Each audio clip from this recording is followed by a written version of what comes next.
Assalamualaikum warahmatullahi wabarakatuh.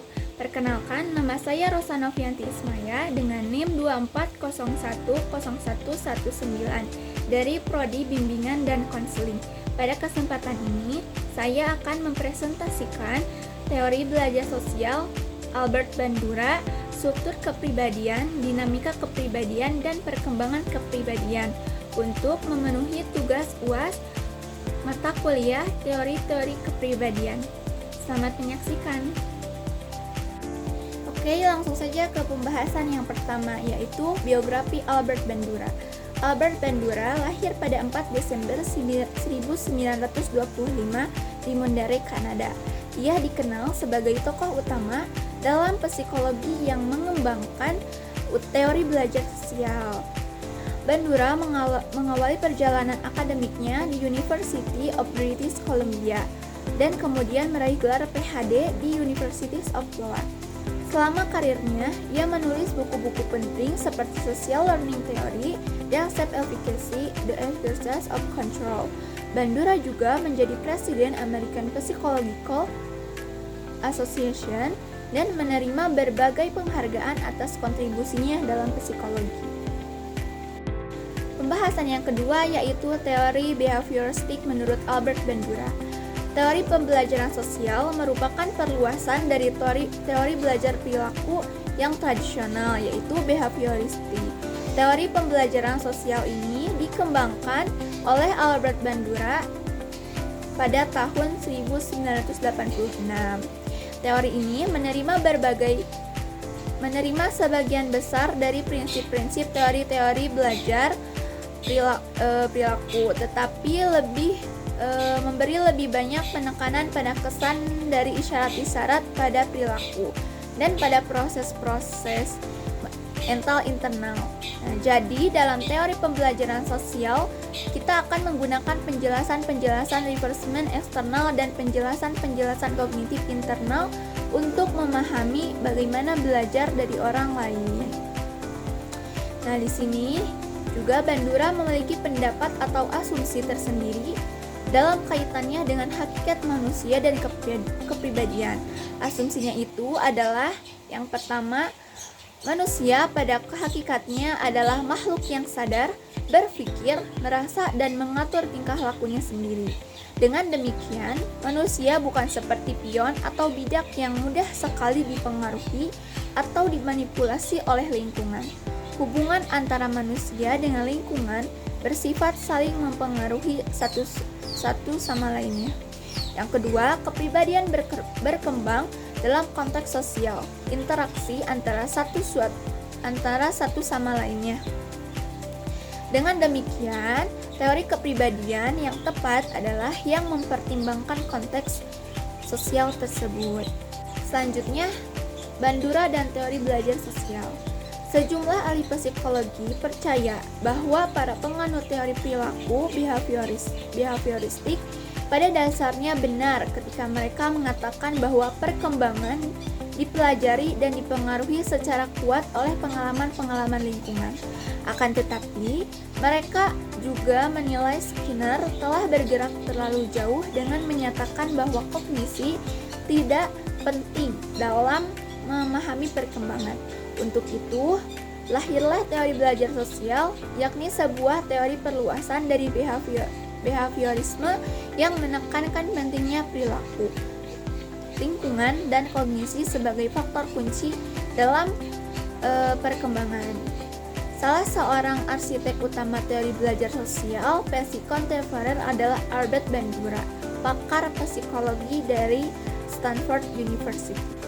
Dalam model belajar melalui pengamatan, Bandura mengemukakan 4 komponen, yaitu yang pertama attention atau perhatian, yang kedua adalah retention atau menyimpan atau mencamkan, yang ketiga motorik reproduction atau memproduksi gerak motorik, yang keempat vicarious reinforcement and motivational atau ulang penguatan dan motivasi. Dengan keempat komponen tersebut berarti bahwa sebelum melakukan peniruan, orang menaruh perhatian terhadap model yang akan ditiru. Setelah memperhatikan, selanjutnya individu memperlihatkan tingkah laku yang sama dengan model tersebut. Ini berarti ada sesuatu yang dicamkan, yang disimpan, yang diingat dalam bentuk simbol-simbol. Kemudian, supaya bisa memproduksikan tingkah laku secara tepat, individu harus bisa memperlihatkan kemampuan-kemampuan motorik. Selanjutnya, struktur kepribadian. Yang pertama ada sistem self, yaitu tidak seperti Skinner yang teorinya tidak memiliki konstruk self. Bandura yakin bahwa pengaruh yang ditimbulkan oleh self sebagai salah satu determinan tingkah laku tidak dapat dihilangkan tanpa membahayakan penjelasan dan kekuatan peramalan. Dengan kata lain, self diakui sebagai unsur struktur kepribadian. Yang kedua, regulasi diri. Manusia mempunyai kemampuan berpikir, dan dengan kemampuan itu mereka memanipulasi lingkungan, sehingga terjadi perubahan lingkungan akibat kegiatan manusia. Balikannya, dalam bentuk determinis resiprokal berarti orang dapat mengatur sebagian dari tingkah lakunya sendiri. Yang ketiga, efikasi diri. Efikasi adalah penilaian diri. Apakah dapat melakukan tindakan yang baik atau buruk, tepat atau salah, bisa atau tidak bisa, mengerjakan sesuai dengan yang dipersyaratkan. Efikasi ini berbeda dengan aspirasi atau cita-cita, karena cita-cita menggambarkan sesuatu yang ideal yang seharusnya, sedang efikasi menggambarkan penilaian kemampuan diri. Yang keempat, efikasi kolektif. Keyakinan masyarakat bahwa usaha mereka secara bersama-sama dapat menghasilkan perubahan sosial tertentu disebut efikasi kolektif. Ini bukan jiwa kelompok, tetapi lebih sebagai efikasi kepribadian dari banyak orang yang bekerja. Selanjutnya, dinamika kepribadian. Menurut Bandura, motivasi adalah konstruk kognitif yang mempunyai dua sumber: gambaran hasil pada masa yang akan datang yang dapat menimbulkan motivasi tingkah laku saat ini, dan harapan keberhasilan didasarkan pada pengalaman menetapkan dan mencapai tujuan-tujuan. Dinamika kepribadian yang dimaksud oleh Albert Bandura lebih kepada motivasinya sebagai sumber inspirasi bertingkah laku. Motivasi sebagai konstruk kognitif bersumber dari gambaran hasil dan harapan keberhasilan yang akan dicapai. Harapan diperkuat dengan adanya reinforcement agar motivasinya seseorang untuk bertingkah laku sekaligus dengan menetapkan tujuan atas performasi dirinya. Selanjutnya, perkembangan kepribadian. Perkembangan kepribadian dalam teori Bandura tidak bersifat linear atau terbagi dalam tahap-tahap tertentu seperti teori Erikson atau Freud. Sebaliknya, ia berfokus pada interaksi antara pengalaman sosial, belajar, dan kemampuan individu untuk mengadaptasi dirinya. Ada beberapa faktor utama yang mempengaruhi perkembangan kepribadian. Yang pertama, lingkungan sosial. Yang kedua, pengalaman langsung. Yang ketiga, media dalam konteks modern. Yang keempat, peran kognitif proses. Yang terakhir adalah implikasi teori kepribadian behavioristik terhadap bimbingan dan konseling. Yang pertama, tujuan bimbingan konseling, yaitu tujuan umum bimbingan dan konseling behavioristik adalah menciptakan kondisi baru bagi proses belajar. Yang kedua, fungsi dan peran konselor, yaitu konselor behavioristik harus memainkan peran aktif dan direktif dalam proses bimbingan dan konseling.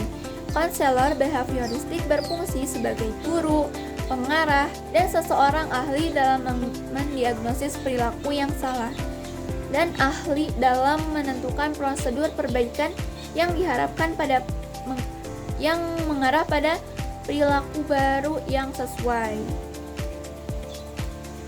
Penjelasannya cukup sampai yang tadi. Selanjutnya saya akan membacakan kesimpulannya. Nah, kesimpulan Materi hari ini adalah teori pembelajaran sosial merupakan perluasan dari teori belajar perilaku yang tradisional atau behavioristik. Teori pembelajaran sosial ini dikembangkan oleh Albert Bandura 1986. Teori ini menerima sebagian besar dari prinsip-prinsip teori-teori belajar perilaku, tetapi memberi lebih banyak penekanan pada kesan dari isyarat-isyarat pada perilaku dan pada proses-proses mental internal. Jadi, dalam teori pembelajaran sosial, kita akan menggunakan penjelasan-penjelasan reinforcement eksternal dan penjelasan-penjelasan kognitif internal untuk memahami bagaimana belajar dari orang lain. Dalam pandangan belajar sosial, manusia itu tidak didorong oleh kekuatan-kekuatan dari dalam dan juga tidak dipukul oleh stimulus-stimulus lingkungan. Mungkin cukup segitu presentasi dari saya. Kurang dan lebihnya saya mohon maaf. Wassalamualaikum warahmatullahi wabarakatuh.